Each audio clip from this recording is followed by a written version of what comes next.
ఇవాళ బీసీలకు సంబంధించినటువంటి సప్లాన్ రావాలి.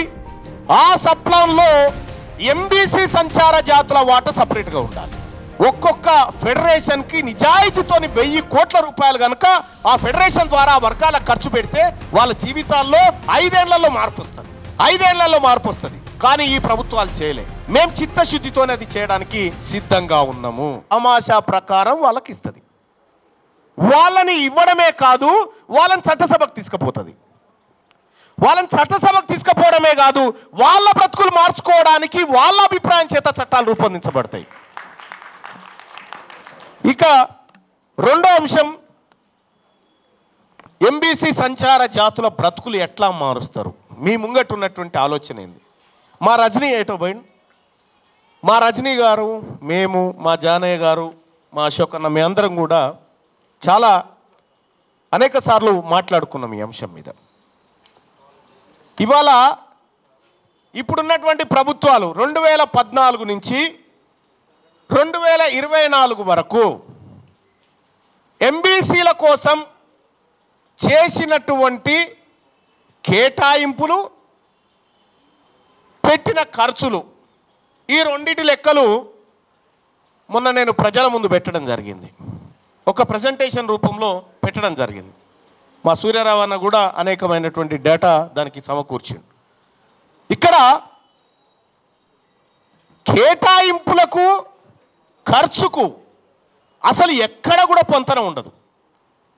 2014 నుంచి 2024 వరకు ఈ బీసీల కోసం ఈ ప్రభుత్వాలు, తెలంగాణ రాష్ట్రం వచ్చిన తర్వాత ఈ ప్రభుత్వాలు పెట్టిన ఖర్చు కేవలం 24,000 కోట్ల రూపాయలు. కేటాయింపులు 45,000 కోట్లు, ఖర్చు మాత్రం 24,000 కోట్లు. ఈ తెలంగాణ రాష్ట్రంలో నాయి బ్రాహ్మణుల సోదరులు ఉన్నారు. వాళ్లకు కార్పొరేషన్ అని పెట్టింది ప్రభుత్వం, ఫెడరేషన్ అని పెట్టింది.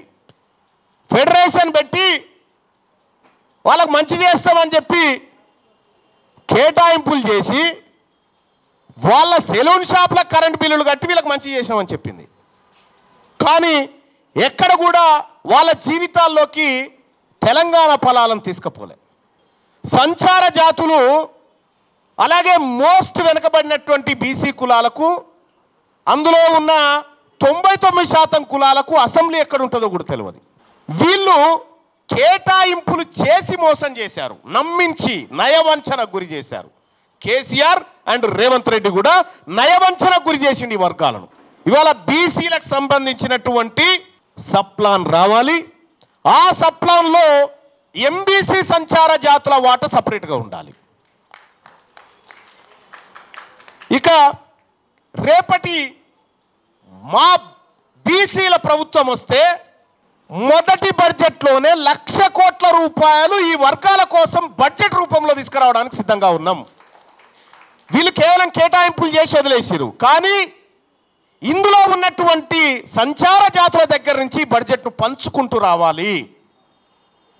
వాళ్ళ కాళ్ళ మీద వాళ్ళు నిలబడే విధంగా తయారు చేసుకుంటూ రావడం కోసం ఒక్కొక్క ఫెడరేషన్కి నిజాయితీతోని 1000 కోట్ల రూపాయలు కనుక ఆ ఫెడరేషన్ ద్వారా ఆ వర్గాలకు ఖర్చు పెడితే వాళ్ళ జీవితాల్లో 5 ఏళ్లలో మార్పు వస్తుంది. కానీ ఈ ప్రభుత్వాలు చేయలే. మేము చిత్తశుద్ధితోనే అది చేయడానికి సిద్ధంగా ఉన్నాము. అలాగే విద్యా ఉద్యోగ అవకాశాలు, వ్యక్తి కేంద్రంగా పార్టీలు నడుస్తూ ఉన్నాయి. పార్టీలు వ్యక్తి కేంద్రంగా నడుస్తూ ఉన్నాయి. మరి మీది కూడా అట్లనేనా? చాలా గొప్పమైనటువంటి విషయం. వ్యక్తి కేంద్రంగా పార్టీలు నడిపేటువంటి వ్యవస్థలు ఏవైతే ఉంటాయో అవి దీర్ఘకాలికంగా ఎప్పుడు మనుగడ సాధించవు. ఈ ప్రపంచం, నేను చదువుకున్నటువంటి పొలిటికల్ సైన్స్లో కానీ ఎక్కడైనా కానీ, ఒకసారి కొద్దిమంది చేత పరిపాలన, తర్వాత ఏక వ్యక్తి పరిపాలన, తర్వాత చాలామంది ఈ సైకిల్ ఇట్లా తిరుగుతూ ఉంటుంది. నువ్వు దానికి విరుద్ధంగా ఒకే వ్యక్తి ద్వారా అన్నిట్లలో తిరుగుతా అంటే కుదరదు.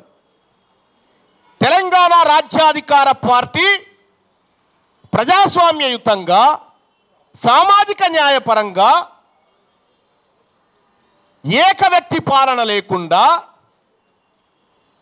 ఇది మెజారిటీ ప్రజల ప్రాతినిధ్య పార్టీగా, మెజారిటీ ప్రజల ఆలోచన పార్టీగా ముందుకు పోతుంది తప్ప ఇది ఏక వ్యక్తి పార్టీ కాదు. ఇది బిగ్ క్లాస్ పార్టీ. ఇది బిగ్ క్లాస్ అంటే బీసీలను బలహీన వర్గాలను చాలా చిన్న పదాలతో చెప్తూ ఉంటారు కదా, దానికి కౌంటర్గా బిగ్ క్లాస్ మాది అని చెప్పి చెప్తా ఉన్నాం. ఈ మెజారిటీ ప్రజల ఆకాంక్ష మేరకు ఈ పార్టీ ముందుకు నడుస్తుంది. అది నా హామీ.